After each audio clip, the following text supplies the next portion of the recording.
All right, this is day 3 of Scaling New Heights. I am recording my video from my last session number 6 from yesterday.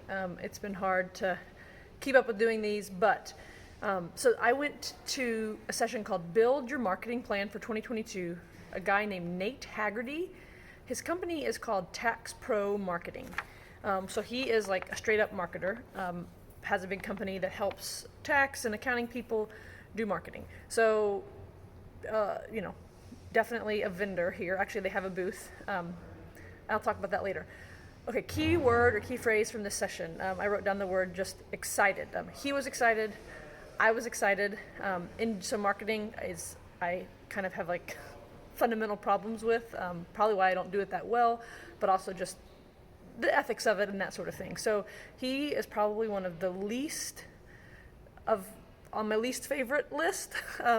So, I don't, I struggle with like being attracted to marketers, but I like this guy, given the fact that he's a marketer. I think it's good to hear from real live, like professional marketers. So this session had a different feel than the other, like, I've been to a couple other marketing sessions that were taught by like accountants who are giving tips for how they have done their own marketing. And so I guess maybe a tip is I encourage you to, if you ever come to one of these sessions, to take the time to hear from at least one real expert who does this for their living. Okay, top 3 things I learned. So he said this phrase, in the land of the blind, the one-eyed man is king. And he told us that to be encouraged by this, because basically he was saying, kind of like 2 things, like the bar, if we can just have like a good website and like kind of decent, consistent social media presence, we are going to stand out, because the bar is kind of low for our industry. And so he told us that to be encouraged by that. You don't have to be a hero at this in our industry to get traction. So that was encouraging. And then he said to lean into email marketing. And that sounds kind of like, really? That seems kind of basic, but he says it's definitely where the industry is heading back towards. And again, like the bar is kind of low. Like if you do anything with email marketing, you're going to already be like way ahead of the competition. So that's the land of the blind, the one-eyed man is king, like concept.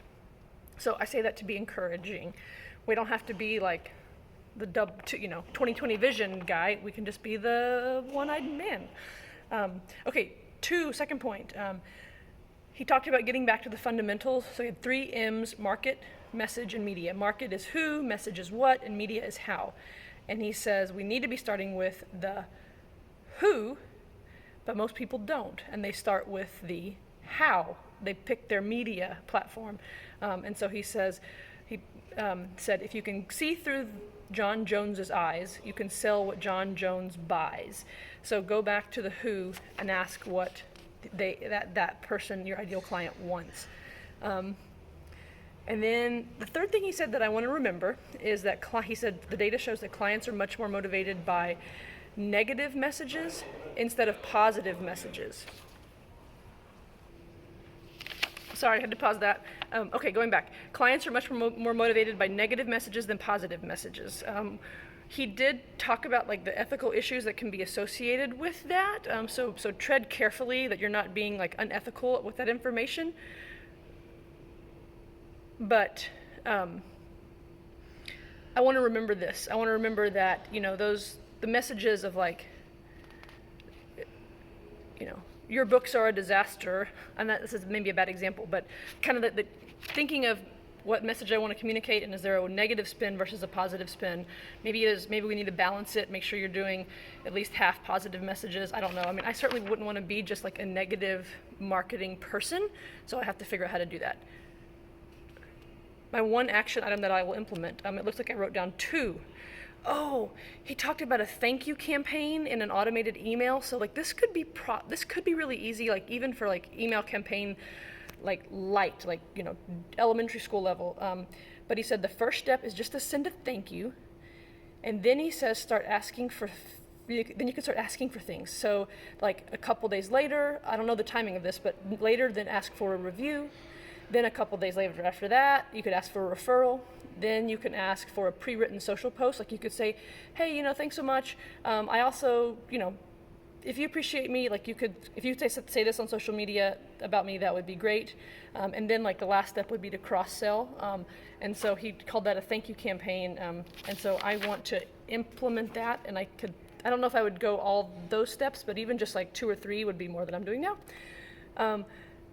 And so then, because I liked him and his style and his like ethics, I thought I'm gonna try to follow his company and get all up in his juju, because, like I said, he was of the marketers I've met, he, is someone that I was respecting as he was presenting. So I don't know how active he personally is on social media, but like I'm gonna go try to figure out where he's hanging out. Yeah, I think Tax Pro Marketer. He had another company with like another handle. I got to figure that out. If I do, I'll put it in the description below. But just start to like follow what he's putting out, how he's advising people. There's going to be a lot of people who do this, and so you got to limit what information you're taking in. And so for now, I'm going to try to take in more information that he is putting out. All right.